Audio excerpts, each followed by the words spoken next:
오늘 저는 여러분과 함께 그리스도인이 이 땅에서 기쁨의 눈물을 흘릴 때는 언제일까라는 제목으로 은혜를 나누기를 원합니다.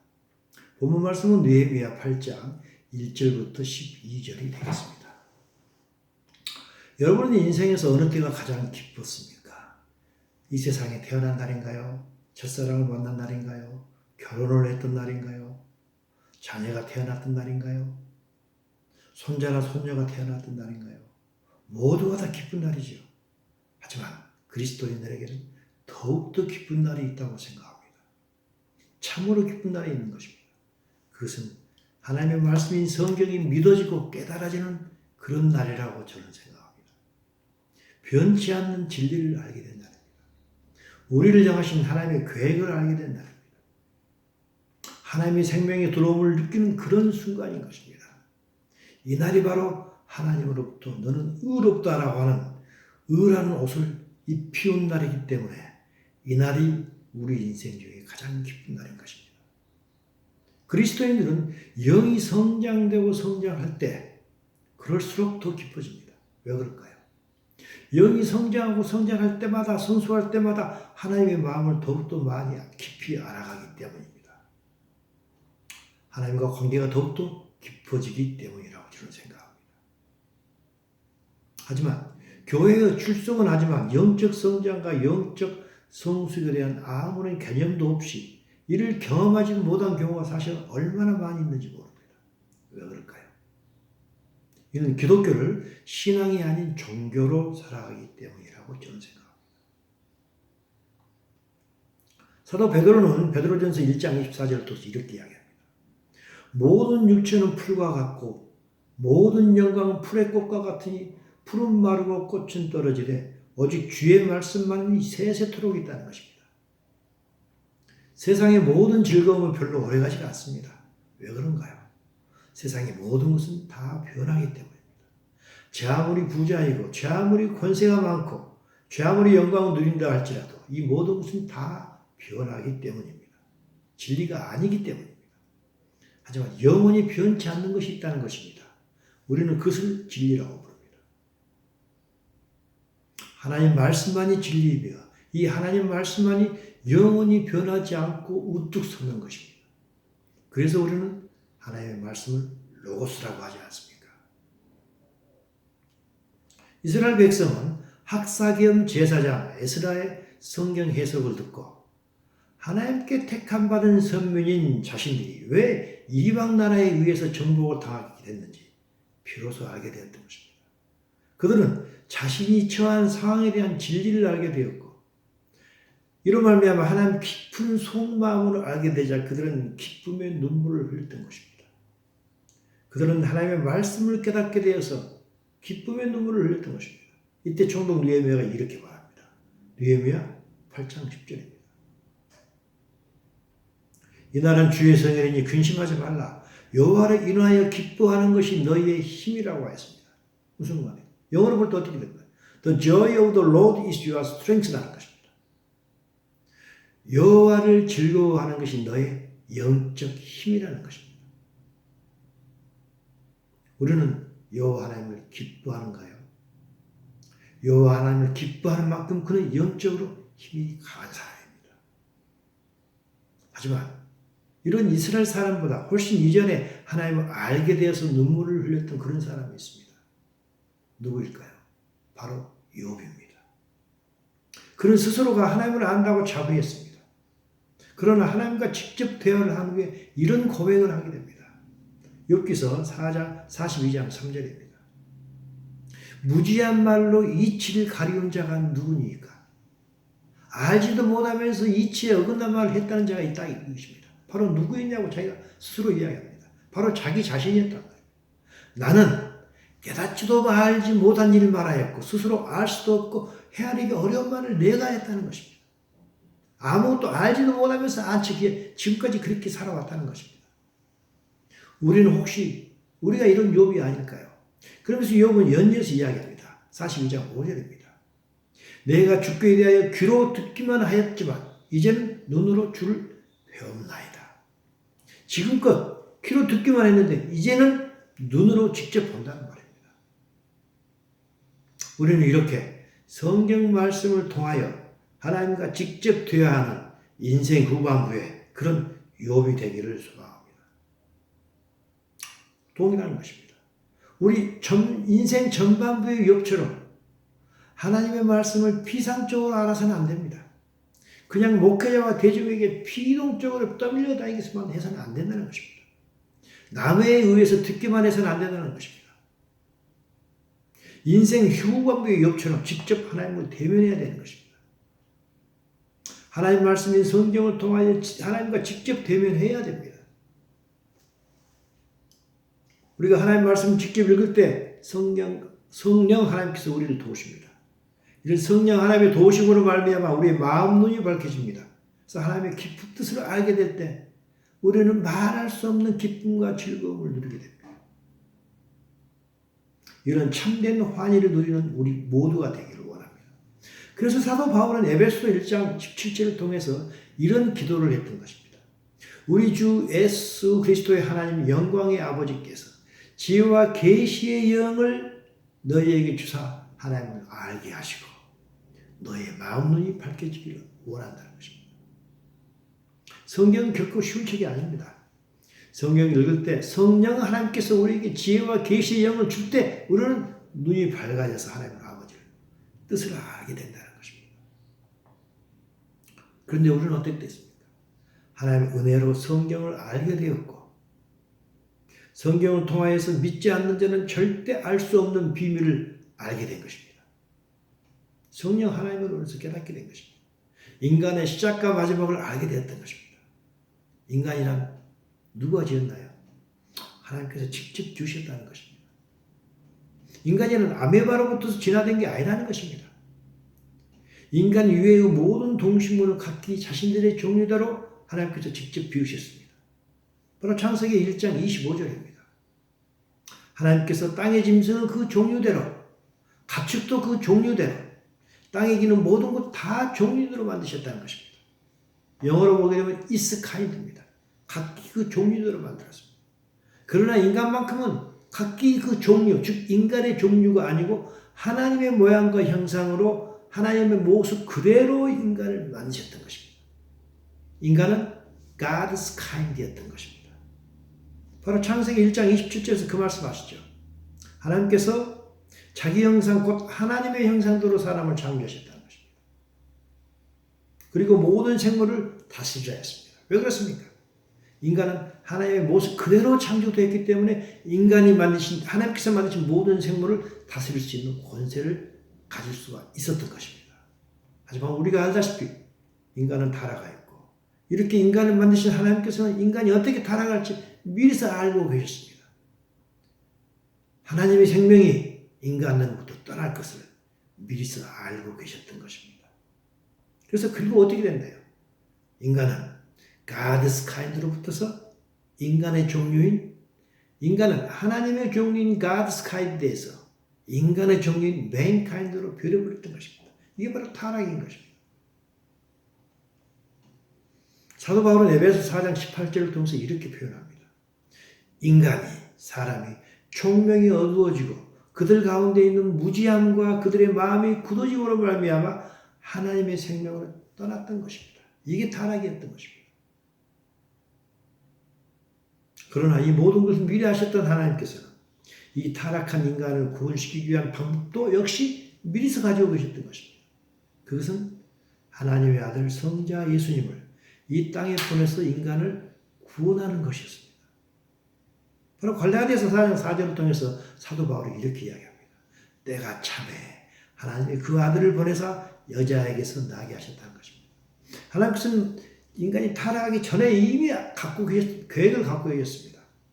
때가 참에 결국 마리아로부터서 인간 예수가 태어나게 하셨다는 것입니다. 이 땅에 예수님께서 이렇게 오셨습니다. 이 땅에 오신 예수님께서는 자신이 온 목적을 이렇게 말씀하십니다. 바로 요한복음 10장 10절입니다. 도둑이 오는 것은 도적질하고 죽이고 멸망시킨다는 것입니다. 도둑은 누군가요? 사탄입니다. 사탄은 와가지고 인간으로부터서 하나님의 생명을 다 도둑질해 갔습니다. 하지만 내가 온 것은 예수님께서 오신 목적은 양으로 생명을 얻게 하고 더 풍성히 얻게 한다 했습니다. 생명이 뭔가요? 헬라어로 보게 되면 조에입니다. 하나님의 생명을 이야기하는 것입니다. 사탄이 도둑질해 갔던 하나님의 생명을 다시 인간에게 넣어주기 위해서 내가 이 땅에 왔다는 것입니다.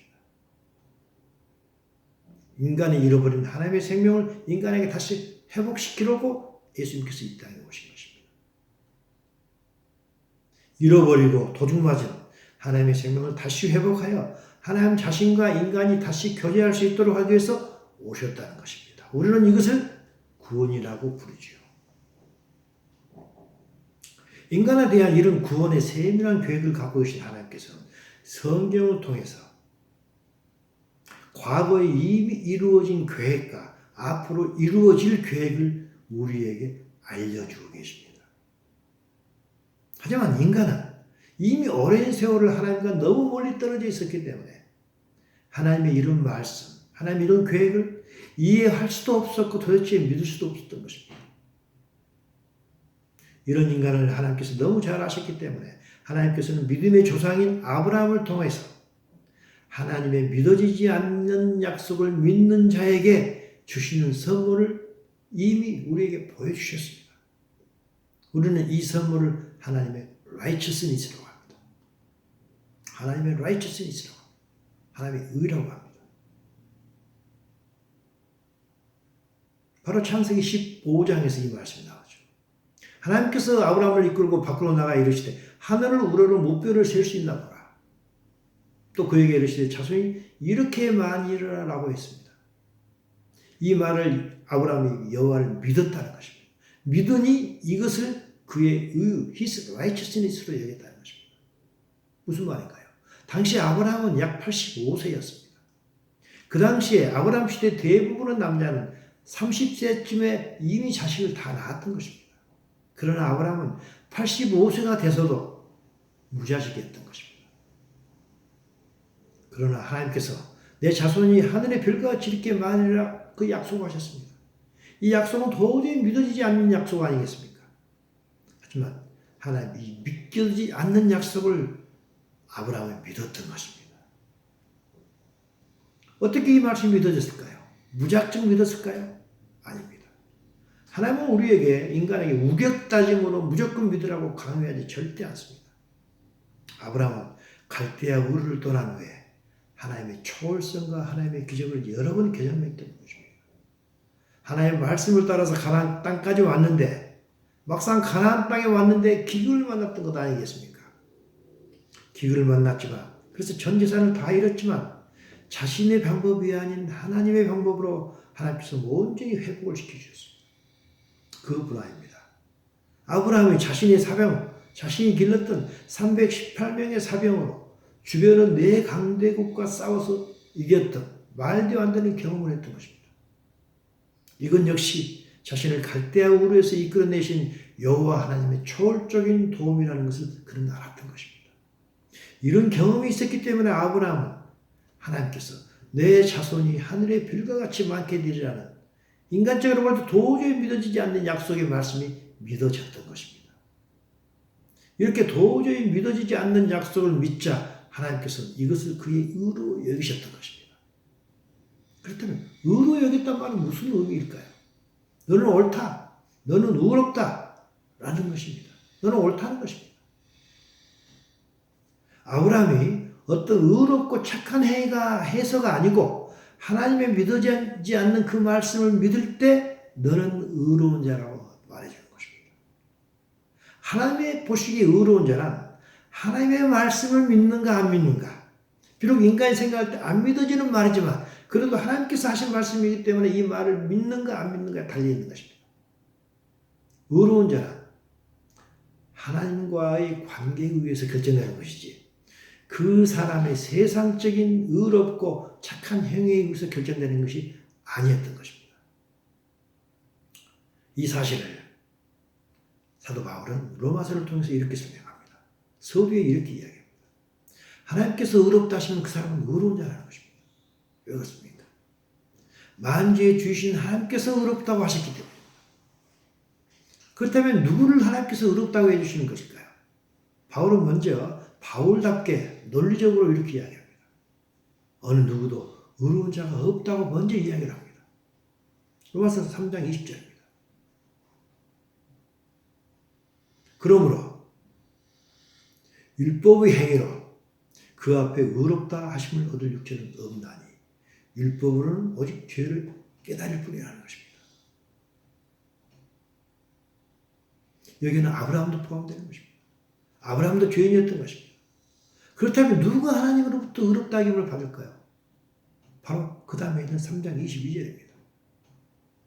곧 예수 그리스도를 믿음으로 말미암아 모든 믿는 자에게 미치는 하나님의 의인이 차별이 없다는 것입니다. 예수 그리스도를 믿을 때 하나님께서 의로 여기신다는 것입니다. 아브라함이 인간의 생각으로는 도저히 믿어지지 않는 하나님의 약속을 믿었을 때 너는 의롭다고 하셨던 것처럼 우리가 예수님을 믿을 때 너는 의롭다고 해주신 것입니다. 이 말을 하시고 난 후에 사도 바울은 다시 한번 반복을 합니다. 바울은 이렇게 반복을 좋아합니다. 반복 학습을 좋아하는 것입니다. 바로 로마서 3장 23절입니다. 모든 사람이 죄를 범하였으면 다 죄인이라는 것입니다. 하나님의 영광에 이르지 못하더니 그리스도 예수 안에 있는 속량으로 말미암아 하나님의 은혜로 값없이 의롭다 하심을 얻지 못하는 것입니다. 예수 그리스도의 속량을 믿었을 때 그런 의로운 자가 된다는 것입니다. 무슨 말인가요? 이 땅의 모든 인간은 죄인이 아닌 사람이 한 명도 없는데 십자가에서 피 흘리신 예수님을 믿을 때, 예수님을 믿을 때 하나님께서 그를 너는 의롭다라고 불러주시는 것입니다. 우리가 어떻게 예수를 믿을 수 있겠습니까? 처녀에게서 어떻게 아이가 태어날 수 있겠습니까? 처녀에게서 태어난 그 사생아가 어떻게 하나님의 아들일 수가 있겠습니까? 어떻게 그 인간이 사생아로 태어난 그 인간이 우리 인간의 죄를 다 사해 줄 수 있다는 말입니까? 어떻게 인간이 영원히 살 수 있다는 말입니까? 모두가 믿어지지 않는 하나님의 약속인 것 뿐입니다. 그럼에도 구약 성경이 이미 애언이 되어 있기 때문에 이 말씀이 믿어지는 자들을 하나님께서 의롭다고 해주시는 것입니다. 그런데 우리는 하나님께서 이렇게 우리에게 주신 의로움에 대해서 righteousness에서 잘못 오해합니다. 성경적 의미로 생각하지 못하고 여전히 인간적인 의로 오해한다는 것입니다. 어떤 착한 일이나 선한 일을 할 때 우리에게 주어지는 그런 의로움으로 우리는 오해를 한다는 것입니다. 물론 성경적 의로움을 가질 때 우리는 자연히 착하게 되고 자연히 선한 일을 하게 됩니다. 이건 당연한 것입니다. 이는 자동적으로 뒤따르는 자연스러운 결과일 뿐입니다. 그러나 이렇게 인간적인 착함이나 인간적인 선함을 의로움으로 오해함으로 많은 실망을 겪기도 합니다. 대표적인 구절이 무슨 구절일까요? 바로 로마서 마태복음 5장 20절입니다. 내가 너희에게 이르노니 너희 의가 서기관과 바리새인보다 더 낫지 못하면 결코 천국에 들어가지 못한다고 했습니다. 서기관은 누구인가요? 서기관은 하루 종일 성경을 필사하는 자입니다. 하루 종일 성경을 읽는 자입니다. 바리새인들은 누군가요? 바리새라는 그 뜻은 구별이라는 그런 의미입니다. 그들은 스스로가 자신들을 일반 사람들과 다른 의로운 사람이라고 스스로를 이미 규정 지었던 사람입니다. 왜 그랬을까요? 그 당시 바리새인들은 하나님께서 정해주신 어떤 금식의 규정보다 훨씬 더 많은 횟수의 금식을 철저히 했던 것입니다. 안식일의 규정도 하나님께서 정하신 것보다 훨씬 더 많이 규정을 정해서 그들은 스스로 지켰습니다. 11조 역시 밭에서 나는 하찮은 채소 이파리까지 숫자까지 세어가지고 11조를 철저하게 했던 사람들입니다. 그래서 그들은 스스로를 남들과 구별을 짓기 위해서 스스로를 바리새인이라고 했던 것입니다. 그런데 예수님께서 우리에게 그들보다 더 훨씬 높은 수준의 의를 요구하십니다. 우리는 결코 서기관들처럼 성경을 매일 하루 종일 볼 수 없는 자이고 또 우리는 바리새인처럼 인간적인 철저한 의를 행할 수도 없는 그런 자들 아니겠습니까? 그런데 예수님께서는 그들보다 더 높으신 의를 요구하십니다. 어떻게 해야 될까요? 예수님께서는 불가능한 것을 요구하실까요? 그건 아닙니다. 사실 우리는 그들보다 훨씬 높은 의를 이미 소유한 사람입니다. 왜 그럴까요? 어떻게 우리가 그들보다 훨씬 더 높은 의를 이미 소유한 자일까요? 그것은 의인이란 자신의 행동이 의롭기 때문이 아니고 도저히 믿어지지 않는 예수님을 주로 믿는 자이기 때문입니다. 우리는 예수님을 믿습니다. 하지만 바리새인들과 서기관들은 예수님을 믿지 않았던 것입니다. 마태복음 21장 23절에서 이렇게 이야기합니다. 예수께서 성전에 들어가 가르치실 때 대제사장과 백성의 장로들이 나와 이르되 네가 무슨 권위로 이런 일을 하느냐? 누가 너에게 이런 권세를 주었느냐라고 묻습니다. 그들은 예수님을 절대로 믿지 않았던 것입니다. 대신 그들은 그들이 만드는 의만을 내세웠던 것입니다. 바로 마태복음 16장 16절에서 이렇게 말씀하십니다. 예수께서 이르시되 삼가 바리새인과 사두개인들을 누룩을 주의하라 했습니다. 그들은 예수님을 믿지 않고 자신들이 만들었던 그 누룩이라는 것을 만들어서 퍼쳤던 것입니다. 바리새인과 서기관들은 본질을 벗어난 채 자신들이 세운 잘못된 의를 내세웠던 것입니다. 그것이 바로 누룩이었던 것입니다. 그들은 예수님을 믿는 대신에 자신들이 만든 잘못된 메시지인 누룩 메시지를 전했던 것입니다. 마태복음 23장 13장에서 예수님께서 이렇게 말씀하십니다. 화 있을지로 외식하는 서기관들과 바리새인들이여 너희는 천국문을 사람들 앞에 닫고 너희도 들어가지 않고 들어가려고 하는 사람들까지도 못 들어가게 한다는 것입니다. 이 누룩 메시지를 전해서 누룩 메시지를 전하는 자도 그들도 천국에 들어가지 못하고 이 누룩 메시지를 분별 없이 듣는 자들도 분별 없이 듣는 자도 천국에 들어가지 못한다는 것입니다. 그러면서 마태복음 23장 23절에서 이렇게 이야기합니다. 화 있을진저 바리새인과 서기관들이여 너희는 천국문을 화 있을지어 외식관과 서기관들이여 너희가 박하와 해안과 근처에 11조는 들이되 율법에 더 중한 바 정의와 긍휼과 믿음은 버렸다는 것입니다. 그 당시 율법의 두 기둥은 무엇이었습니까? 하나는 11조 규정이고 하나는 안식일 규정이었습니다. 그들은 11조 규정을 철저히 지켰다고 했습니다. 하지만 그들은 더 중요한 것, 율법의 본질, 즉 하나님의 마음을 몰랐던 것입니다. 율법이 더 중요한 것은 다 버렸다는 것입니다. 그러면서 마태복음 21장 19절에서 예수님께서 이런 일을 벌리십니다. 길가에서 한 무화과 나무를 보시고 그리로 가사 잎사귀밖에 아무것도 찾지 못하였던 것입니다. 무화과 나무는 잎사귀가 있으면 반드시 그 열매가 같이 맺어야 됩니다. 하지만 그 무화과 나무는 잎사귀만 있었지 열매가 없었던 것입니다. 무슨 말인가요? 바리새인들은 결코 복음의 본질인 열매는 전하지 못하고 곁가지인 나뭇잎만 무성한 그런 인간적인 의, 누룩 메시지만을 전했던 것입니다. 그래서 예수님께서 23장 24절에서 이렇게 이야기합니다. 맹인된 인도자요. 하루살이는 걸러내고 낙타는 삼킨다고 했던 것입니다. 하루살이는 뭐고 낙타는 뭔가요? 하루살이는 본질이 아닌 외적인 것을 의미합니다. 본질이 아닌 것을 의미합니다. 신앙생활에 있어서 물론 외적인 형식도 중요합니다. 하지만 본질을 빼버린 채 형식만 있다면 그것은 외식인 것입니다. 바리새인들은 본질은 낙타는 모른 채 외적인 것만 떠들어댔던 것입니다. 중요한 본질은 모른 채 외적인 형식만 가지고 떠들어댔던 것입니다. 지금은 어떨까요? 지금도 동일합니다. 지금 시대도 동일합니다. 아니 지금 시대는 더욱더 심해지고 있습니다. 마태복음 23장 27절에 사도 예수님께서 이렇게 말씀하십니다.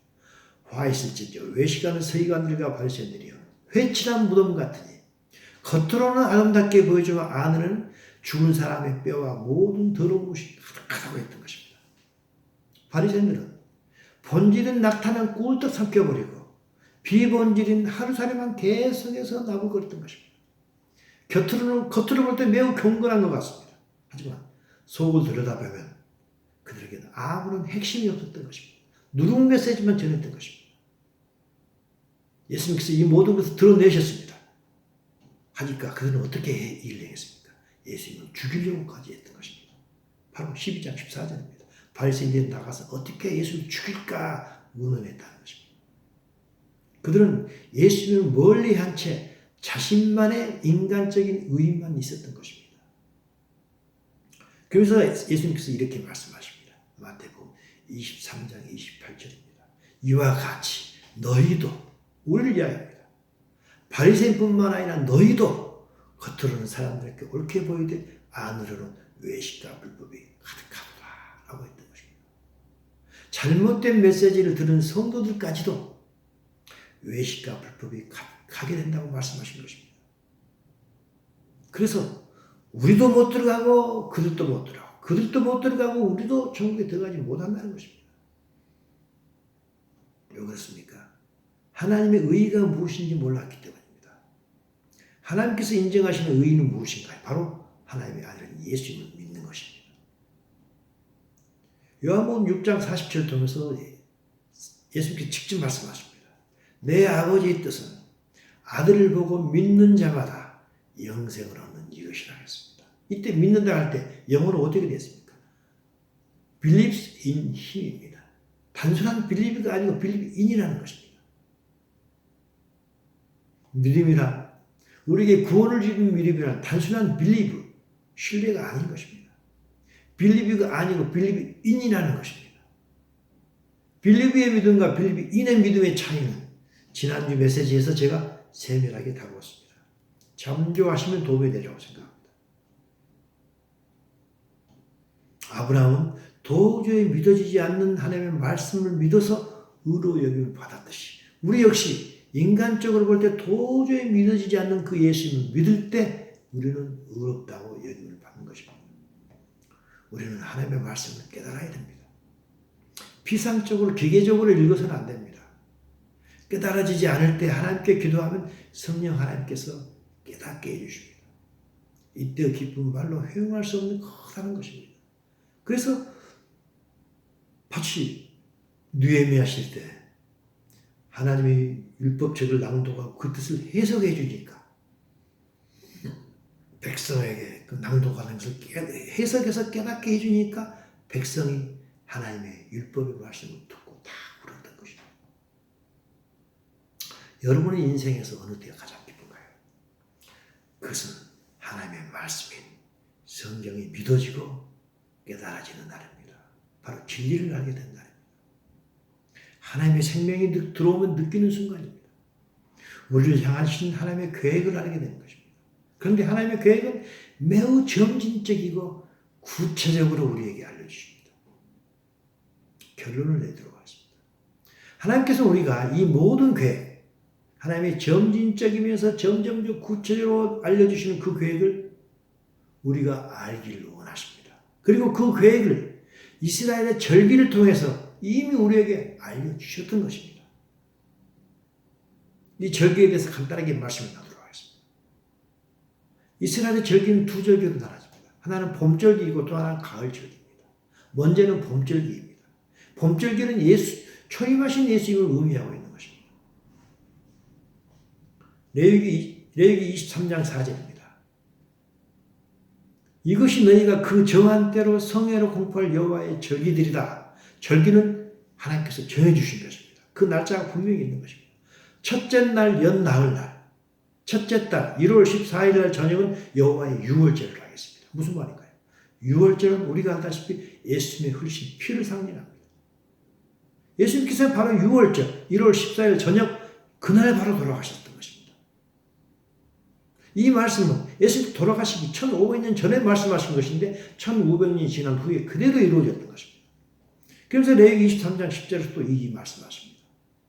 너희의 공물의 첫 이삭 한 단을 제사장께 가져갈 것이요 제사장은 너희를 위하여 그 단을 여호와 앞에 기쁘게 받으시고 흔들되 안식일 이튿날에 흔들라는 것입니다. 이것은 무슨 날인가요? 이것은 초실절을 의미합니다. 즉 첫 열매를 드리는 날입니다. 무엇이 첫 열매로 들어졌나요? 예수님께서 부활의 첫 열매로 들어졌습니다. 그 날이 언젠가요? 바로 안식일 이튿날, 즉 일요일 날 하는 거예요. 예수님께서 일요일 날 부활되어 하나님께 부활의 첫 열매로 들어진 것이 바로 초실절입니다. 바로 그날 그대로 이루어졌던 것입니다. 다음이 레위기 23장 15절입니다. 안식일 이튿날 너희가 요조로 곡식단을 가져온 날부터 세워서 7안식의 수를 채우고 7안식일 이틀까지 하여 50일을 계수해서 새 소주를 여호와께 드리라. 이것은 오순절을 의미하고 있습니다. 이 오순절날 예루살렘 교회가 처음으로 세워져서 하나님께 드려졌던 것입니다. 이 세 개의 봄절기는 인간의 역사에 그대로 이루어졌던 것입니다. 이미 이루어진 것입니다. 이제는 가을절기가 남았습니다. 이 가을절기는 봄에 뿌린 씨앗을 거두는 절기입니다. 레위기 23장 24절입니다. 이스라엘 자손에게 말하여 이르게 일곱째 날 곧 그 달 첫날은 너희에게 쉬는 날에 될지니 이는 나팔을 불어 기념할 날이요 성회라고 했습니다. 이것은 7월 1일입니다. 이스라엘 달리고 7월 1일입니다. 그래서 우리는 나팔절이라고 부릅니다. 이는 예수님께서 다시 오심을 알리는 소리입니다. 데살로니가전서 4장 16절을 통해서 사도 바울은 이렇게 이야기합니다. 주께서 호령과 천사장 소리와 하나님의 나팔 소리가 나옵니다. 친히 하늘로부터 강림하신다고 이야기했습니다. 예수님께서 언제 오실지 우리는 아무도 모릅니다. 하지만 한 가지 분명한 사실은 예수님께서 나팔절날 오신다는 것입니다. 봄절기가 예수님의 초림을 예표한다면 가을절기는 예수님의 재림을 예표하는 것입니다. 예수님께서는 나팔절날 재림하셔서 자기와 생명이 같은 자, 곧 잃어버린 하나님의 생명을 다시 회복한 자를 데리고 올라가실 것입니다. 우리는 이것을 부활 휴거라고 부르는 것입니다.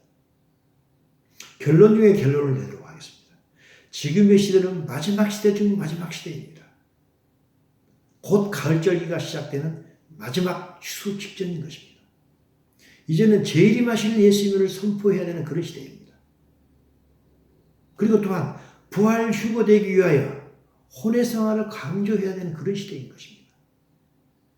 이것을 전하지 않는다면 이것은 하루살이만 전하고 낙타는 삼키는 맹인된 인도자가 될 것입니다. 바로 마태복음 23장 24절 그 이야기입니다. 맹인된 인도자여 하루살이는 걸러내고 낙타는 삼킨다는 것입니다. 낙타가 뭔가요? 가장 중요한 예수님의 재림과 예수님 재림하실 때 우리가 올라갈 수 있는 그 근거가 되는 우리의 혼의 생활인 것입니다. 이것이 하나님께서 요즘을 사는 우리에게 요구하시는 하나님의 의인 것입니다. 이 의의가 없을 때 낙타 메시지는 없고 하루살이 메시지만 전할 때 누룩 메시지만 있을 때 무슨 일이 벌어질까요? 예수님께서 미리서 우리에게 알려주십니다. 누가복음 21장 34절입니다. 너희는 스스로 조심하라는 것입니다. 그렇지 않으면 방탕함과 술 취함과 생활의 염려로 마음에 둔화해진다는 것입니다. 우리가 누룩 메시지만 듣고 있으면 하루살이 메시지만 듣고 있으면 우리는 방탕하게 되고 술 취하게 되고 생활의 염려로 마음이 둔화해지게 된다. 그렇게 되면 어떻게 될까요? 그날이 덕과 같이 우리에게 임한다는 것입니다. 그래서 어떻게 해야 되나요? 너희는 장차 올 일 모든 일을 피하고 인자 앞에 서도록 항상 기도하며 깨어있으라는 것입니다. 스스로 조심하라는 것입니다. 봄철에 복음의 씨앗을 부르신 예수님께서 가을철에 재림하셔서 뿌린 씨앗의 열매를 거두러 오실 것입니다. 이건 인간 세상에서 너무 당연한 것 아니겠습니까? 그래서 예수님께서는 마태복음 3장 12절을 통해서 미리서 말씀하셨던 것입니다. 손에 키를 들고 자기의 타작마당을 정하게 하사 알곡은 몸에 모아서 가을에 곳간에 두르고 죽정에는 꺼지지 않는 불에 태우신다는 것입니다. 예수님께서 재림하셔서 가을절기를 지키게 하신다는 것입니다.